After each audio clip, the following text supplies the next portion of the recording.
not easy to turn a Stampede around. There are habits and a culture to change, a bar to raise, inertia. Get a little losing on you, it can be hard to get off. Head coach Eric Rude believes the 2022-23 Stampede will be remembered as the group who got up off the mat and started to dust things off. We want to win at the highest level all the time, but this also is a development league. And I think we've seen great strides with a lot of our guys in this group. They've set the bar in terms of our day-to-day expectation. And every practice, every single thing matters. I think we had that this year. The players felt the shift too. Definitely like a huge culture shift. I think everything's just more happier buzz this year. And I think it's, emphasize on, this is a winning organization and kind of getting back to that standard that was, here. I've always loved coming to the rink, but it seems like everybody does. I think we're all kind of a tight-knit family here, and I think everyone's still having fun coming to the rink and just getting better every day. This year we're playing for something. Everybody wants to be here.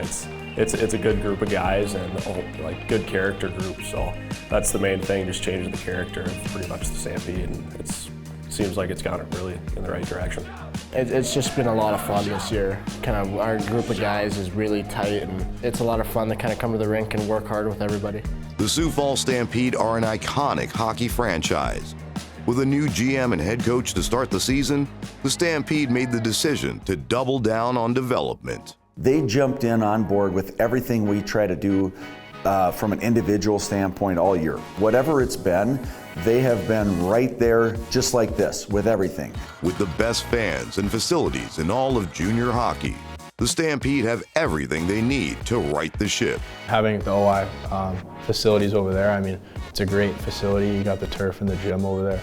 And then the Denny is just, it's one of a kind, It's probably one of the best rinks in junior hockey in general, not just the USHL, and when we get lots of fans in it, it's awesome, it's rocking. The Denny's top of the line. It's one of the best junior rinks in all of the country and the continent, for that matter. Especially on that Wiener Dog night, when you got 11,000 people and you're out there and just the whole building is just shaking and everything is in your body is just like ramped up a notch, and you're just pumped up. And then we come here, we have 3 sheets of ice all the time. Our own locker room that we can do whatever we want in, and workout facilities, turf, plenty racks there just to fit the whole team if we wanted to do it. I would say we got elite facilities here. But it takes more than buildings to raise the bar. It takes a belief and a desire to win. We've been working all year to get to these games, and so it's definitely really fun to be able to play games that matter and kind of play some fun hockey. And we're going to go out there and give it our best, and we'll see what happens. Basically, it's playoff hockey. It's do or die. So we just got to go out there. We got to play loose, but we also got to play like it's a must-win game. And we just got to go out there and have some swag and play the game we know we can. While the Stampede would fall short of their goal to return to the postseason, Coach Rude believes he has the building blocks up front and on the back end to finish the turnaround next season.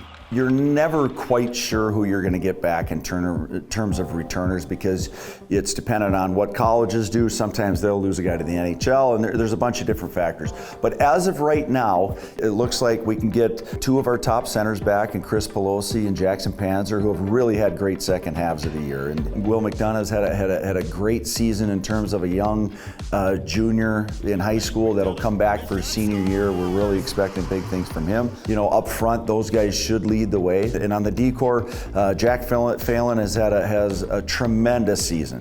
He came in not knowing if he was going to be in the lineup every day, and now he's an important piece of our organization. Rybakov has been great back there. He came in, could hardly speak English, didn't know where he was half the days, and sick, and he was injured, and he's playing some of his best hockey right now.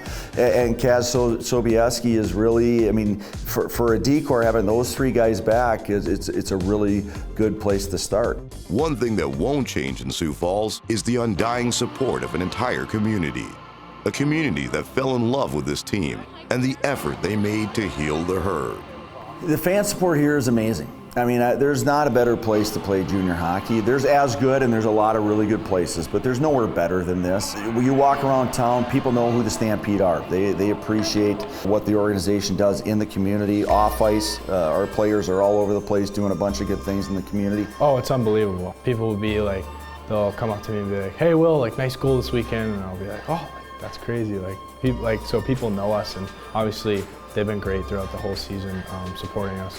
Yeah, the fans are unbelievable. It's a hockey community, so whether we're out for lunch or something, or just walking around, or there's an event, there's always people coming up to us and we're talking to them, and it's really nice to be recognized and to know that you have the support from the community around you. It's special. I mean, I think we have one of the best, probably the best fan bases in the whole USHL and junior hockey combined. Like, almost every day we go out and there's someone like, "Hey, like, you guys are almost there this year, we're rooting for you." And it's pretty awesome to see, like, everybody's still, like, high on the Stampede. In the end, the Stampede would improve by 10 points from a year ago, staying in the playoff race until the final weekend.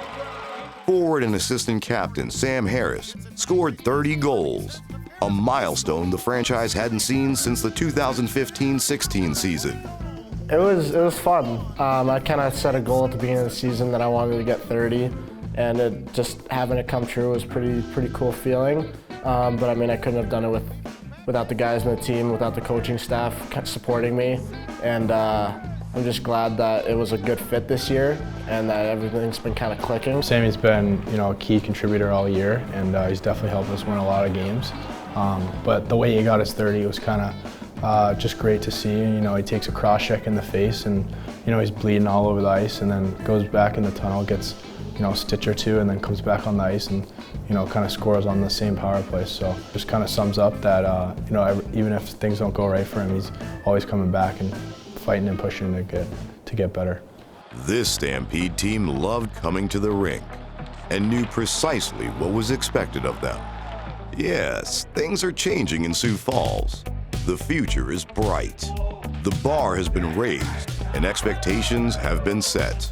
It's a shift that wasn't lost on the Stampede's loyal fan base.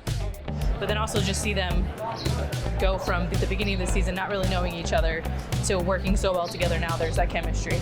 They're always trying. I think there's never a time where they're like down in the dumps. They're always trying to win.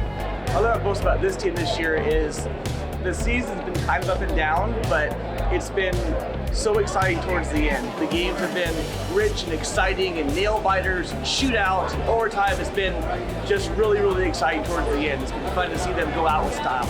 Yes, Sioux Falls loves the Stampede, and this year's Stampede loved each other. That's what happens when you stop being a hockey team and start being so much more. The team is really coming alive. The family organization of this team. They talk to each other, and that's why I really love them. They're my family. It's been a group of kids all year long that have competed so hard and been such a great group of people. Like hockey players, whatever, but great people. Let me go on without you.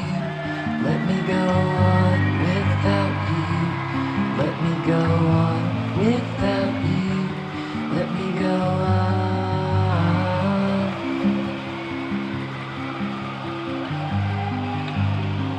It has been such a fun ride with this group, and none of us want it to end.